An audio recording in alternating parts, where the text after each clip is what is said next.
Untuk check-in di resepsionis, pertama kami mendatangi robot laki-laki yang lebih dekat dengan kami. いらっしゃいませ。エンナホテルへようこそ。 Kami kemudian beralih ke robot wanita yang memanggil kami. Welcome to Hanna Hotel.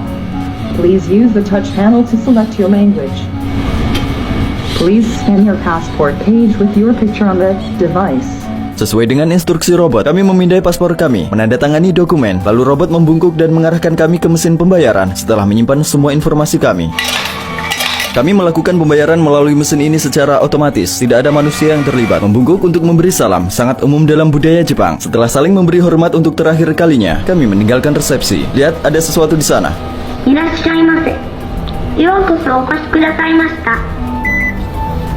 Seperti yang diinformasikan oleh papan tulis di lift, di hotel ini juga tidak ada manusia yang memasak atau mencuci pakaian. Restoran di hotel ini berisikan mesin penjual otomatis. Kalian juga bisa membeli sandal dan piyama dari mesin penjual otomatis tanpa perlu berbicara dengan siapapun. Bahkan laundry juga dilakukan secara otomatis.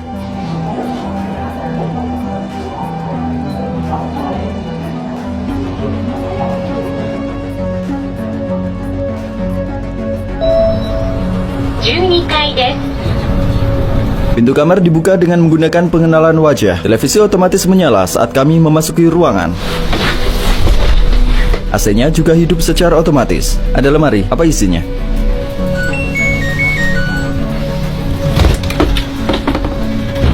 Itu ruangan yang paling menarik perhatian saya adalah lemari tempat kita meletakkan pakaian. Ia bisa membersihkan dan menyetrika pakaian secara otomatis dengan bantuan uap yang terbentuk di dalam, aliran udara panas, dan gantungan yang bergerak 180 kali per menit. Pakaian kami menjadi rapi dalam hitungan jam. Saya meletakkan sweater saya di sini. Sweaternya sangat kusut. Filter ini akan mengalirkan udara ke dalam.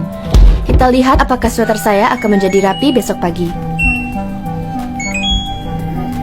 Keesokan harinya, ada robot yang membersihkan jendela dan lantai. Dan kami juga baru tahu bahwa ada robot yang membantu membawakan barang. Tingginya biaya tenaga kerja, Jepang telah menggunakan lebih dari 500 juta pekerja robot di industri. Jumlah ini jauh lebih tinggi dibandingkan negara lain. Perusahaan-perusahaan besar menetapkan target mereka untuk menghasilkan lebih dari 1 juta robot dalam 10 tahun mendatang. Robot digunakan di banyak bidang pekerjaan di Tokyo, seperti perusahaan telekomunikasi dan bank. Nama robot ini adalah Pepper. Bagaimana cara kerjanya? Oh, apakah dia mengikuti kita?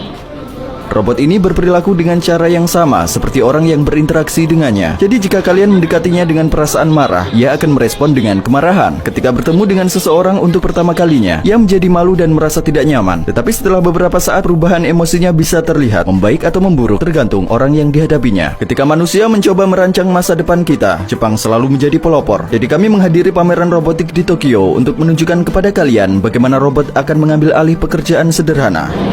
Robot ini bisa membawa kotak dari satu tempat ke tempat lain dengan menggunakan tekanan udara. Mereka juga bisa membawa paket besar. Ia menyedot udara dengan menggunakan silikon ini. Ia bisa mengangkat dan meletakkan barang sendiri. Oh, ini benar-benar berat. Manusia bisa mengangkat barang yang terlalu berat bagi mereka dengan menggunakan lengan robotik. Beratnya 13 kg atau 28 pon.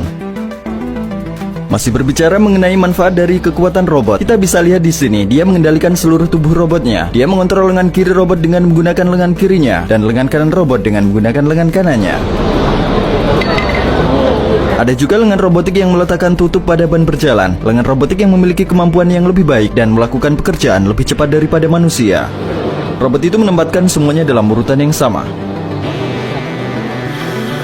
Lihat seberapa dekat jarak di antaranya, hampir tidak ada. Ini adalah bukti lain mengenai seberapa sempurna dan cepatnya mereka. Ada kerjasama tim yang sistematis di sini. Sementara robot yang satu meletakkan kotak putih kecil di konveyor, robot yang lain menempatkannya di kotak besar dan memindahkan kotak besar yang sudah selesai ke tempatnya. Oke, kotak besar itu dari mana? Robot lain di belakang membuat kotak itu dan mengirimkannya ke robot lain melalui konveyor. Mereka bekerja tanpa kenal lelah. Beberapa dari mereka bekerja jauh lebih cepat daripada manusia.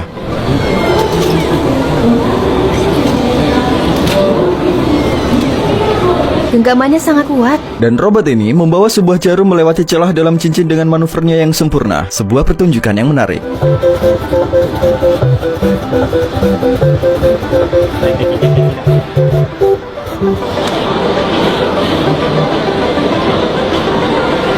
Sebuah robot yang memiliki kemampuan bekerja di bidang kesehatan.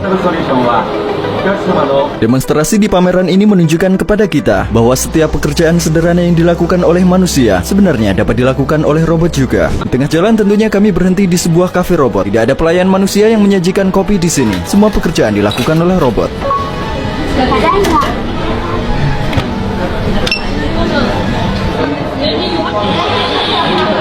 Robotnya akan mengambil cangkir dan menuangkan kopinya sekarang.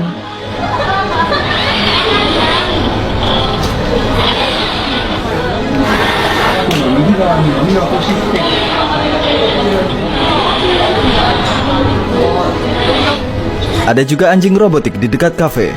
His name Ivo. Stroke head and and back. So happy. Boleh saya pegang? Oh okay.